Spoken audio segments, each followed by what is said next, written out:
You ever sit in a room full of people, music humming, laughter everywhere, and feel like you've accidentally walked into someone else's life? That was me.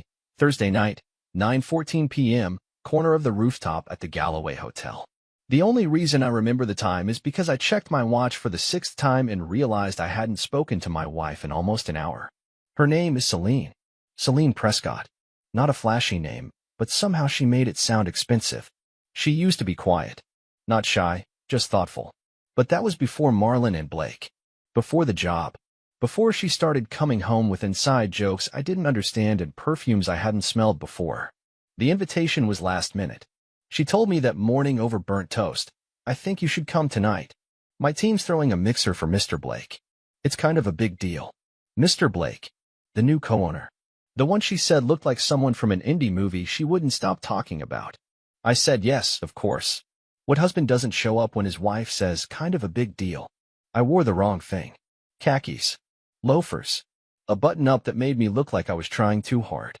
Everyone else looked curated. Effortless in that way rich people somehow are. Meanwhile, I was sweating through the back of my shirt like it was high school picture day. She introduced me to a few people in a blur.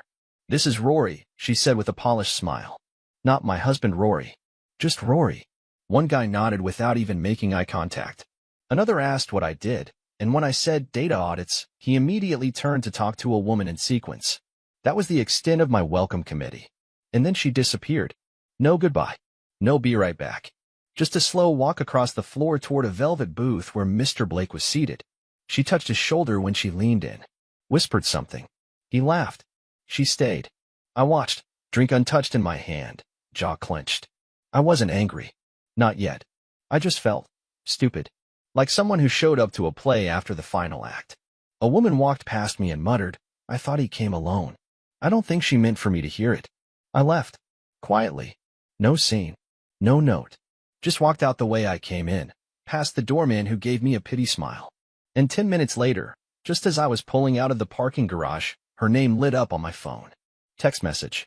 One line. Come back. Please.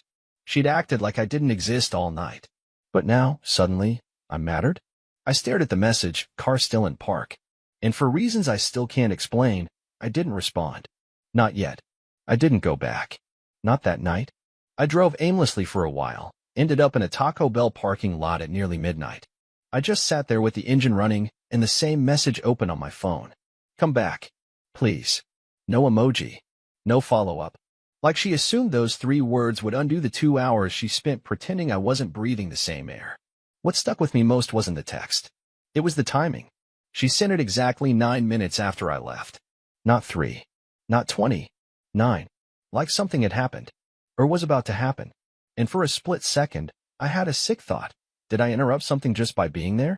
I didn't answer her. I didn't block her either. I just watched the text fade further down my screen as the clock pushed into early morning. Eventually, I drove home. She wasn't there. I didn't expect her to be. When I unlocked the front door, our dog Winnie didn't even bark. She just gave me that confused look dogs give when you're home at the wrong time. I grabbed a blanket from the hallway closet and crashed on the couch. My mind was loud, but my body was done. It felt like I'd run a marathon just standing still. She came home around 3:40 a.m. I know because the lock clicked and I half opened one eye. She stood in the entryway like she wasn't sure whether to come in or walk back out. Her heels were in her hand. Her makeup looked blurred. Not smudged like crying. More like it had been kissed off. Or wiped off in a hurry. She didn't see me on the couch. She went straight upstairs, quiet as a whisper. I didn't say anything. I just listened. Closet doors. A drawer. The bathroom faucet. Her phone buzzing twice. And then silence. In the morning, she acted like she'd just come back from a jog. She was already up when I walked into the kitchen. Hair tied back, coffee brewed, phone face down. She didn't say good morning. Just, you didn't come back. I looked her dead in the eyes and asked, why did you text me? She didn't blink. Because you left. That's not a reason. She shrugged. That same damn shrug that used to seem cute when we were dating. Now it felt like a deflection. She looked down into her mug like it held the answer she didn't want to say out loud. Then she finally spoke. Blake asked where you were. Blake. Her boss. That same Blake she laughed with like they shared a secret language. The same one who touched the small of her back like he owned it. She made it sound like the only reason she cared I left was because Blake noticed I was gone. I felt my throat go dry. Did he say anything else? She looked at me for a long moment. Then, he said you seemed distant. I wanted to laugh. I was distant? I wasn't the one orbiting another man like a planet caught in his gravity. I wasn't the one who introduced my own husband like a footnote. But I didn't say that. I just said, right? She reached for her phone and tapped something quickly. Her fingers were shaking, but she tried to hide it by brushing her hair back. Then she said, "You overthink things, Rory. You always have." It wasn't the first time she'd said that. But this time it didn't feel like an observation. It felt like a weapon. She kissed me on the cheek before leaving for work.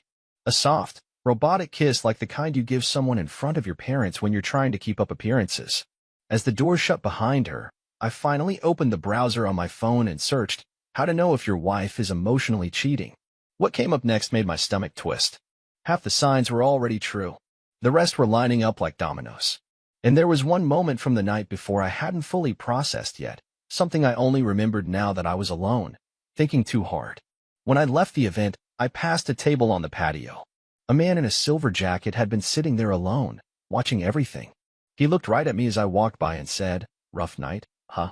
I'd nodded, not really thinking. But now I realized something. He wasn't on the guest list. And he wasn't holding a drink. Just a phone, facing the rooftop, recording something. Or someone. And suddenly I knew I hadn't just walked out of the party. I'd walked out of a setup.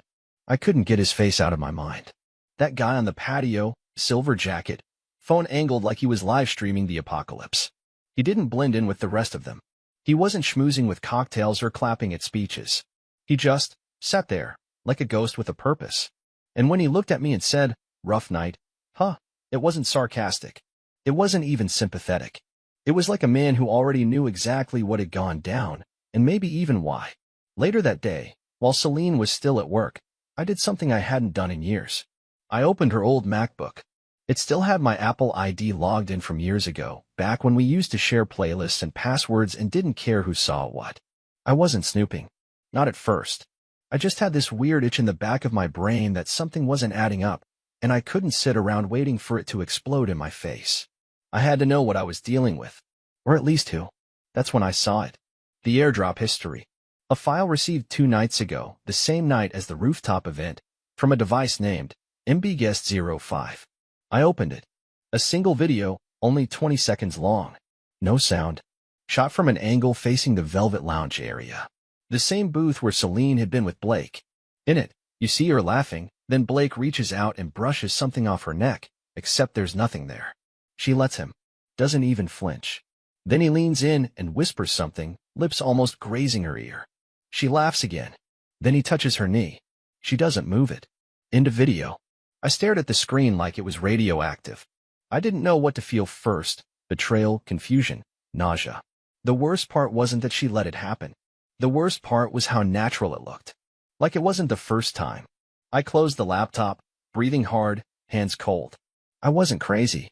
I wasn't imagining things. That man on the patio, the one with the silver jacket, he'd sent that video.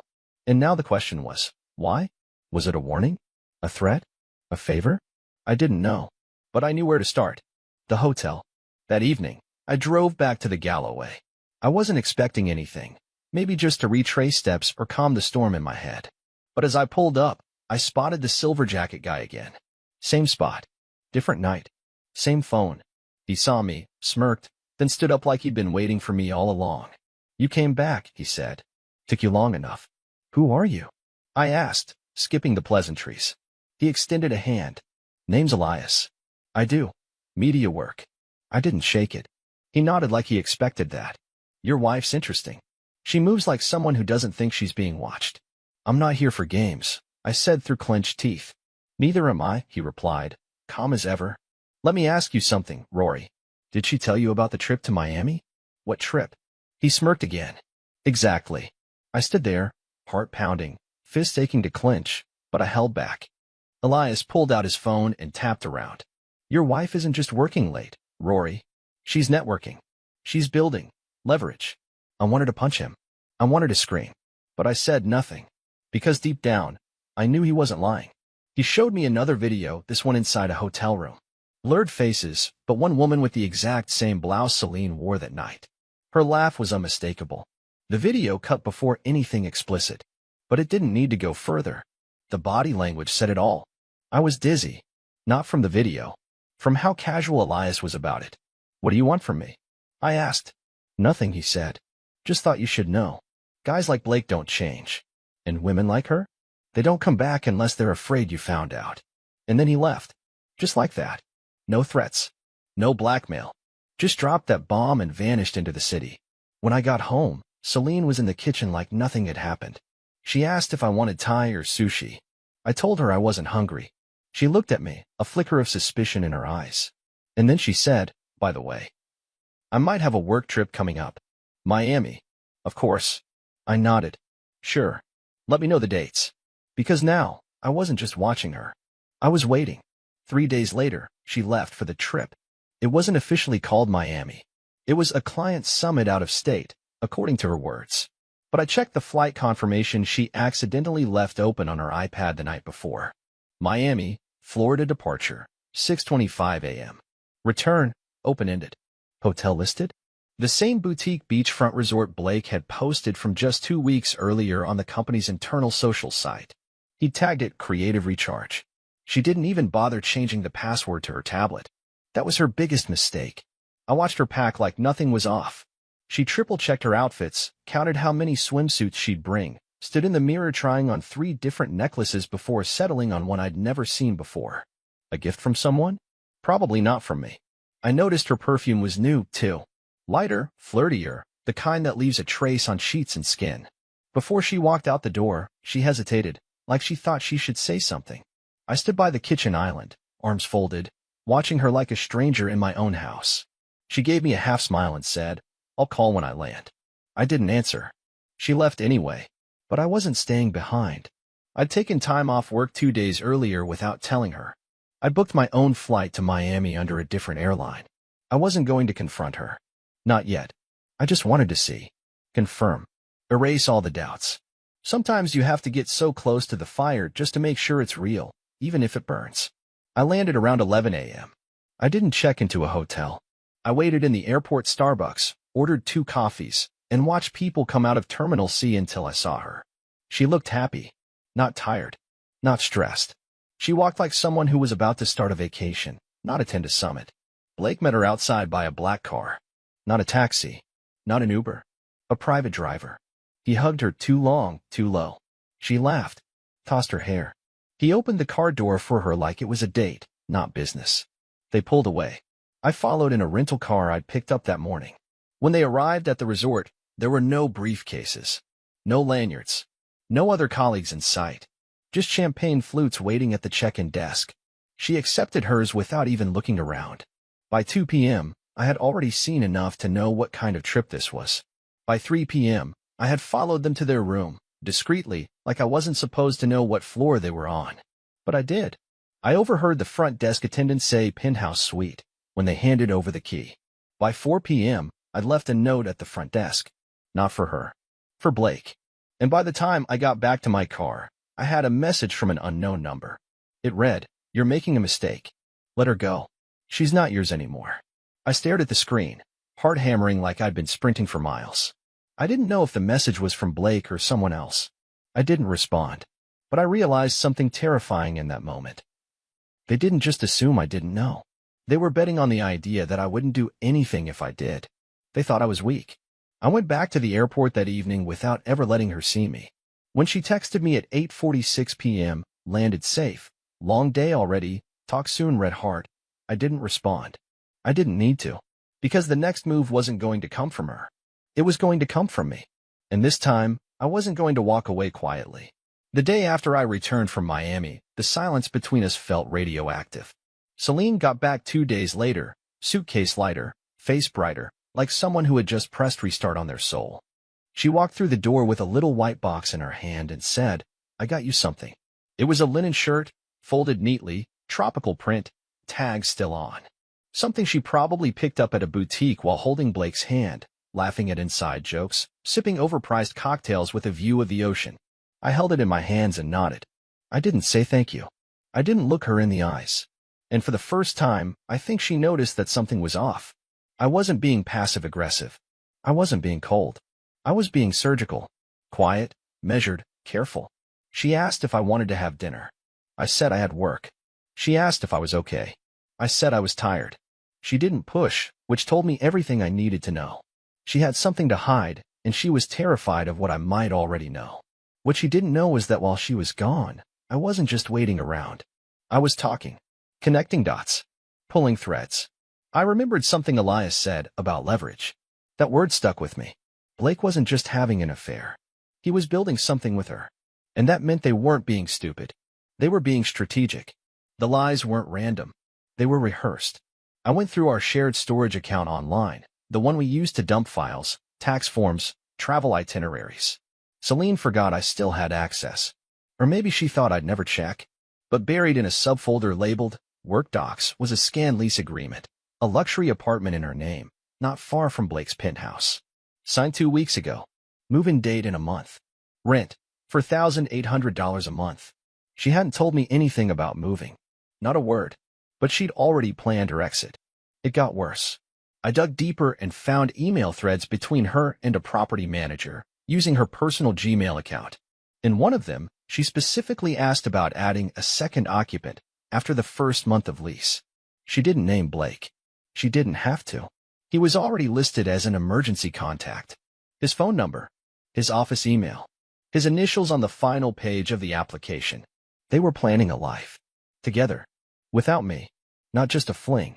Not just hotel rooms and lies. A full relocation. She was going to leave me and never even tell me to my face. I felt like my ribs were made of glass. Everything inside me cracked at once. And yet, I didn't confront her. Not yet. Because something told me this wasn't just about her betrayal. There was something else beneath all of this, a current I hadn't touched yet. I needed to know why. Why me? Why now? What made her decide to ruin a marriage so quietly and so completely? That night, I called Elias. He picked up on the second ring. I know they're planning something, I said. He paused for a moment. Then, you're not wrong. You said she was building leverage. What does that mean? I didn't want to get involved this far, he said. But you're already in it. So I'll tell you this. Blake doesn't just sleep with women. He turns them into tools. He positions them, gives them titles, lets them believe they're rising, until they're too deep to walk away. And Celine, she's been promoted twice in 6 months, hasn't she? No degree, no corporate background, but she suddenly has her name on press releases and internal briefings. I went cold. Yes, I said. That's not because she's smart. It's because she's obedient. The word hit me like a slap. I hated it. I hated him for saying it. But part of me already knew it was true. She hadn't just fallen for him. She bought into his system, sold herself into it willingly. And then Elias said one more thing. Something I will never forget. Did she tell you she's pregnant? I froze. What? I overheard Blake talking at that hotel bar. Said something about handling a situation before it gets messy. He was drunk. Loud. Not careful. I didn't hear everything. But it wasn't just business. I felt like the air had been punched out of me. My knees almost buckled. Because 3 weeks earlier, Celine had casually mentioned she'd skipped her period. Said it could be stress, travel, maybe hormones. She brushed it off.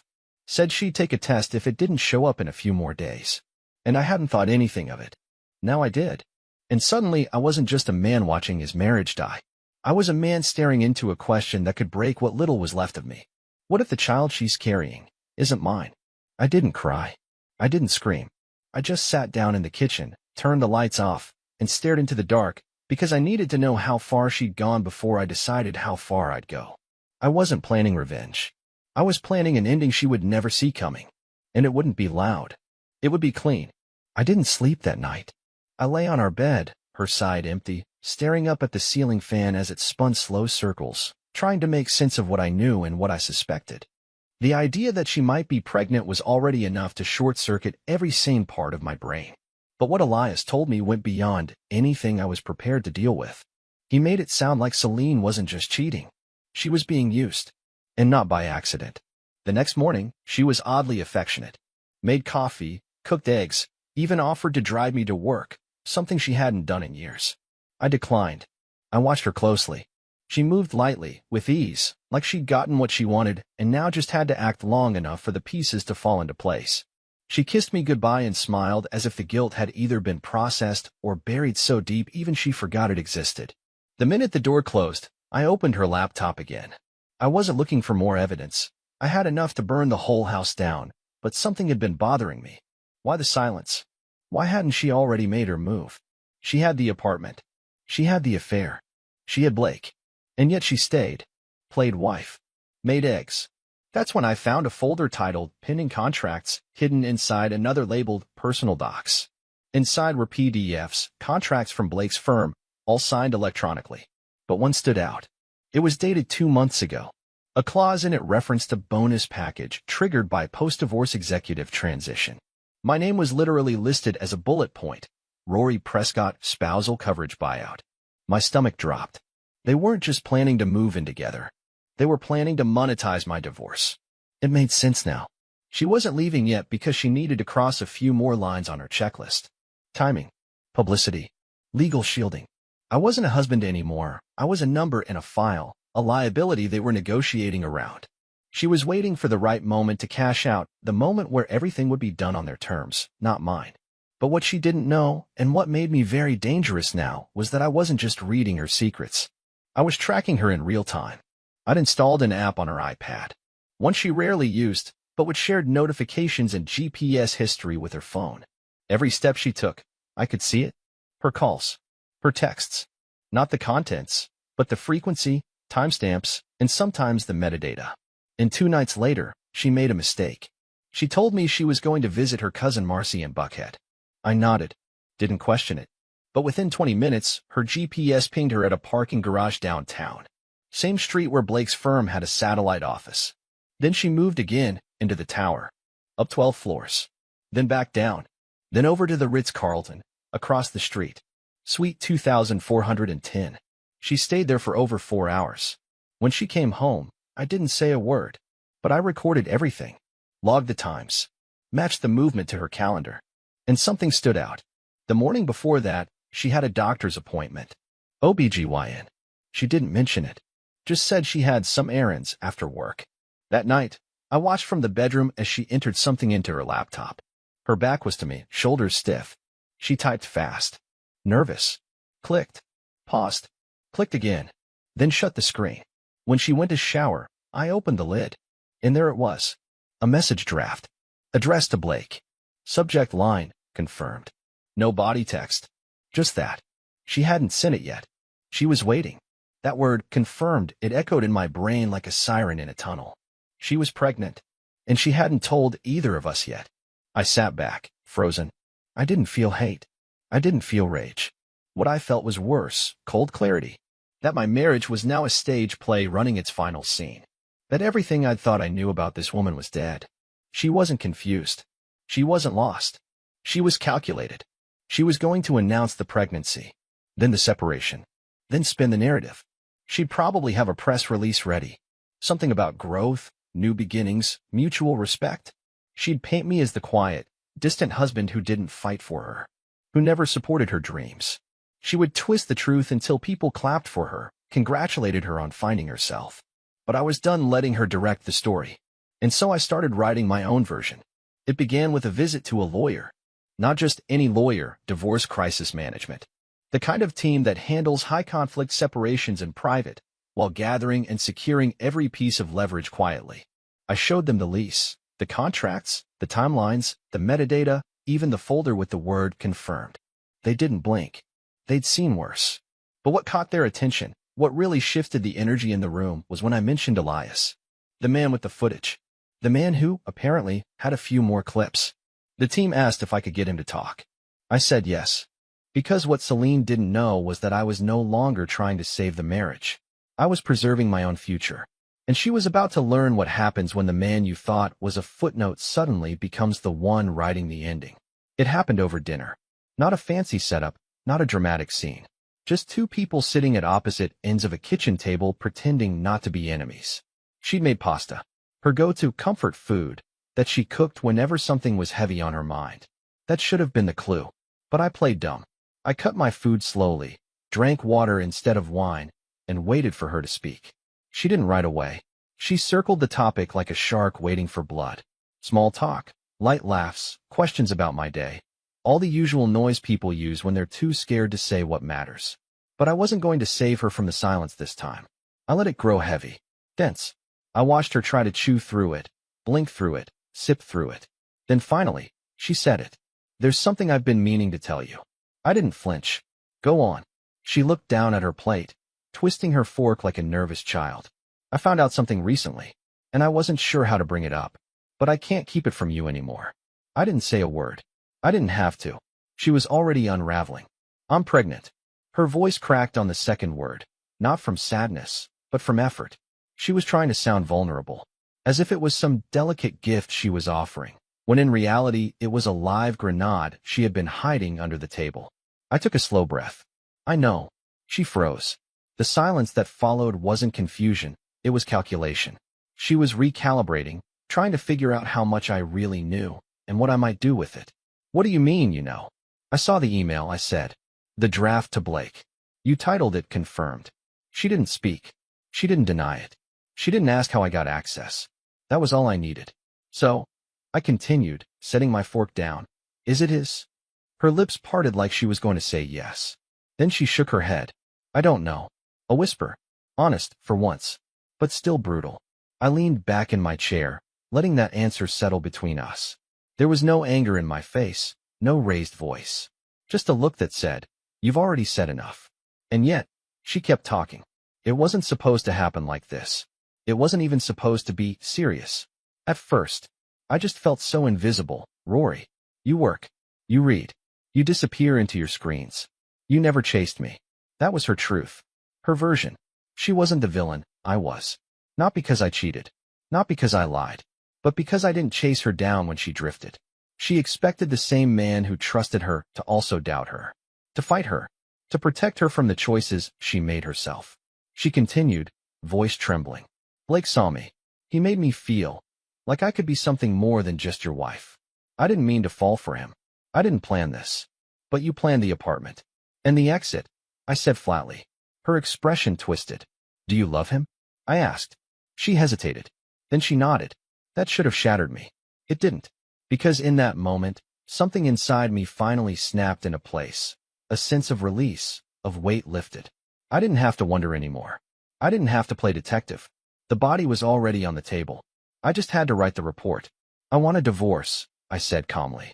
Her face didn't contort in shock. She didn't cry. She blinked a few times, then whispered, I figured. I won't fight you. But I also won't protect you, I added. She frowned. What does that mean? It means whatever comes next, press, contracts, fallout, that's on you. I've already hired a legal team. One that specializes in high-value splits with public-facing reputations. Yours and Blake's. Her mouth opened. Closed. Opened again. You can't. I already did.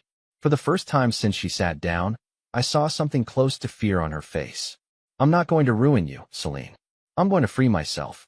What happens to you after that is just collateral. She stood slowly. Are you threatening me? No, I said, rising to meet her eyes. I'm reminding you that you don't own the story anymore. She backed away like the air had shifted, like the room wasn't hers anymore. And it wasn't. That night, she didn't sleep in our bed. She didn't speak another word. She walked into the guest room and closed the door gently, not slamming it like someone angry, but sealing it like someone who knew her chapter had ended. But what she didn't know was that the next morning, I would do the one thing she never expected. I was going to take the story public. Not out of revenge. Out of truth. I had nothing left to lose, and that made me the most dangerous man in the room. The morning after I told her I was done, I woke up to silence. Not the tense, suffocating kind that had filled our home for weeks, but a silence that felt like breathing again. The kind you feel when a storm finally passes. She didn't say goodbye when she left that morning. Just walked out the front door with her purse and her phone, and for once, she didn't look back. And I didn't chase. I didn't call Elias. I didn't dig for more. I didn't post anything online. I didn't need to. Because winning wasn't about exposing her. It was about escaping the prison she'd tried to keep me in. I finalized everything with the legal team quietly. The moment she stepped into that new apartment, the papers were served. The divorce was filed under mutual separation. No press, no scandal. But I'd taken the necessary steps to protect everything I'd built, my savings, my business, my dignity. I'd been cautious, thorough. I didn't let pain make me reckless. And because of that, I walked away with everything she thought I'd lose. A few weeks later, I got a letter from her lawyer. She wanted to settle quickly. No disputes. No negotiation. Just out. I signed it the same day. And when I did, I felt something break loose inside me. Not grief, not sadness, but freedom. I sold the house, took the dog, moved to a different city. Smaller, quieter. I got a place near a lake, where the mornings start with still water and no one knows your name unless you want them to. I took up hiking again, got back into playing music, reconnected with people I hadn't spoken to in years. Not because they left, but because I'd been too busy holding up a marriage that wasn't holding me back, it was holding me down. And then one day, a message came. From her. Simple. Just, I hope you're doing okay. I think about you a lot. I didn't answer. Not because I hated her. I didn't. Not even close. In fact, I was grateful. She broke me in a way that forced me to rebuild. She hurt me in a way that taught me to pay attention, not just to people, but to myself. And she taught me the most valuable lesson I'll ever carry. You don't have to destroy someone to rise. Sometimes you just have to walk away when it costs you everything, and trust that peace is worth the price. 6 months later, I met someone. Not through apps. Not in a bar. Just life. A bookstore. A shared glance. A conversation about the smell of old pages. Her name's May. She's kind. She listens more than she speaks. And when she laughs, it's never forced. I told her everything. Not in one dump, but piece by piece. And instead of looking at me like a man broken by the past, she looked at me like a man who survived it. Now we walk every evening by the lake. No secrets. No games. Just real life, one slow breath at a time. So if you're reading this, maybe you're where I was. Let me tell you something you won't hear often enough. You don't need closure to move on. You just need courage. I didn't get justice. I got something better. I got my life back. And this time, I'm the one writing it, page by page, without apology.